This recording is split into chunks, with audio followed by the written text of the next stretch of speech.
मार्च का वक्त पेड़ों से झड़ती पत्तियां सड़कों पर चरमरा रही थी। मैं काम से छुट्टी ले अस्पताल पहुंचा।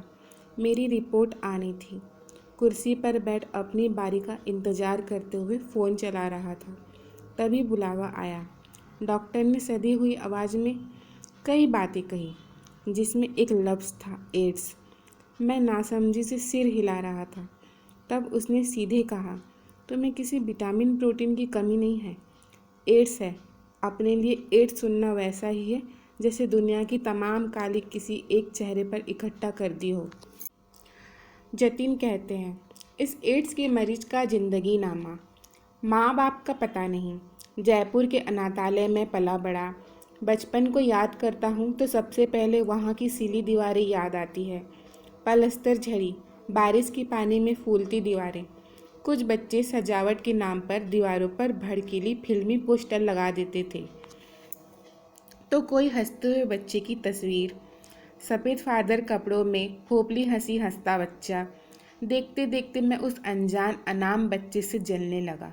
उसकी कोई माँ होगी जो उसे नहला धुलाकर सजाती होगी। कोई परिवार होगा जो उसके रोने से पहले हंसने की तैयारी रखता होगा।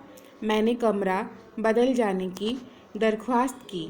आश्रम के कायदे के अनुसार मुझे वजह बतानी थी। वजह तो मेरे पास कोई नहीं थी। आखिरकार मैंने वो पोस्टर ही फाड़ दिया। उस दिन पोस्टर लगाने वाले लड़के से लेकर हॉस्टल वार्डन तक ने मेरी पल भर पिटाई की। हंसते हुए बचपन का वाक्या बांटते हैं।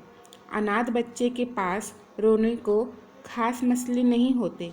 लगभग 30 साल के जतिन इंटरव्यू की शुरुआत में ही जता देते हैं कि उन्हें अपने अनाथपन पर रोना खास पसंद नहीं। वे कहते हैं, अनाथ बच्चों के पास रोने को कुछ खास मसले नहीं होते। उनका ना घर होता है, ना परिवार, ना ले देकर कुछ होता है तो आश्रम के ही बच्चे। भोपाल के उस आश्रम में हर उम्र के बच्चे थे। किसी के साथ खाया सोया बिना चैन नहीं पड़ता था, तो किसी के शक्ल में ही दुश्मन दिखता था। जैसे घर में भाई भाई लड़ते हैं, वैसे ही हमारी ठनती। बस फ़र्क ये था कि गुत्थम गुत्था भाइयों को अलग करने के लिए माँ बाप होते हैं, हमें रोकने के लिए पिटाइयाँ होती। पीट पीट कर मैं इतना मजबूत हो गया था कि कभी नहीं रोया। 18 साल का होने पर आश्रम से बाहर जिंदगी खोजनी होती है। मैं 16-17 का होते होते ही बाहर निकल आया। पढ़ाई लिखाई में मन नहीं लगा। आश्रम में सिलाई बुनाई कारपेंटरी जैसे काम सिखाए जाते थे, लेकिन मुझे वो भी नहीं भाया। भागा तो न हाथ में कोई हुनर था और ना ही जेब में कोई वजन। पेट भी जेब जितनी ही खाली थी।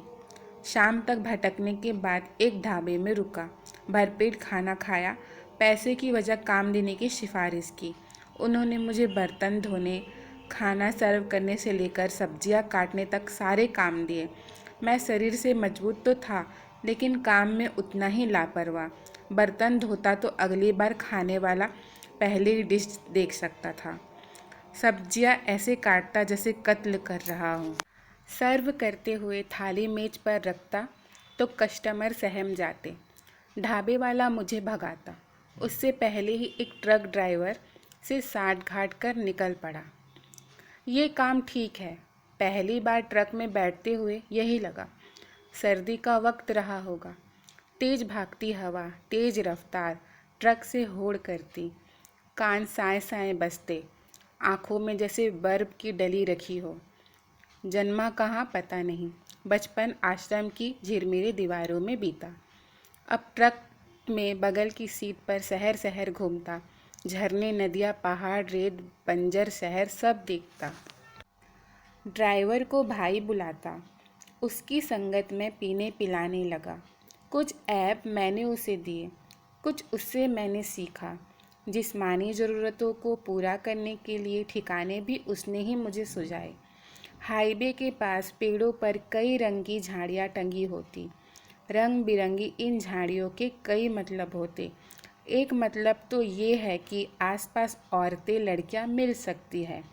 पहली बार ड्राइवर के साथ गया तो पैर काँप रहे थे, दिल जैसे गले में धड़क रहा हो। पसीने हुए हाथ के साथ मैंने ड्राइवर को रोका और जाने से मना किया। उसने पीठ पर थैला मारते हुए कहा, तू तो फट्टू निकला रे, एक बार चल सारा डर निकल जाएगा। वो शुरुआत थी। उसके बाद जब ज़रूरत जोर मारती मैं खुद ब खुद ठिकाने ढूंढ लेता। सड़कों पर खाना बदोशी में कई साल निकले। बगल वाली सीट से ड्राइवर की सीट पर आ जमा। मैं रास्तों को पहचानने लगा था, कहाँ रुकना है, कहाँ तेज भागना है और कहाँ रात सोना है, सब भूलने लगा था कि मैं अनाथ हूँ। ढाबे की मुलाकात गहरी दोस्ती में बदली। कई कई दिनों बाद दोस्त मिलते तो घर बार के किस्से सुनाते। मैं आश्रम की गप्पे मारता, लेकिन सब दिन एक से कहाँ रहते हैं। एक रोज़ जागा तो मामूली सर्दी थी। ट्रक की ड्राइविंग सीट पर दिन बिताने वालों के लिए कोई नई बात नहीं। मैं नज़रअंदाज कर गया। फिर तो ये रोज़ की बात हो गई। कुछ ना कुछ अक्सर रहता। लगातार बुखार से कसरती बदन टूटने लगा था। डॉक्टर के पास पहुंचा।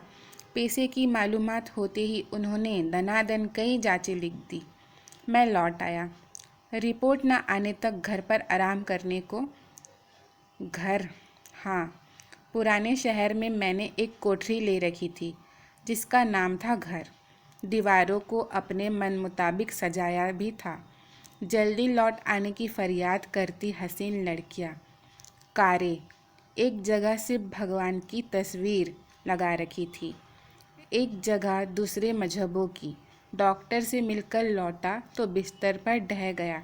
जो लोग विरासत में प्यार नहीं पाते वे मजहबों से भी आज़ाद रहते हैं।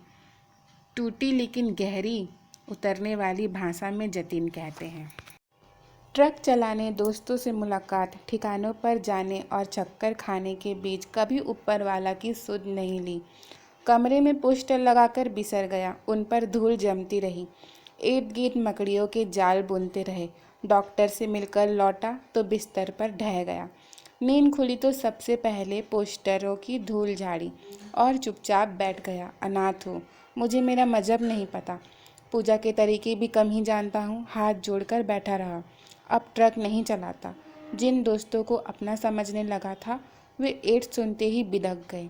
ढाबे पर जाना छोड़ दिया। ठिकानों पर भी नहीं जाना। कमरा बदला और पुराने शहर में रिक्शा चलाने का काम पकड़ा।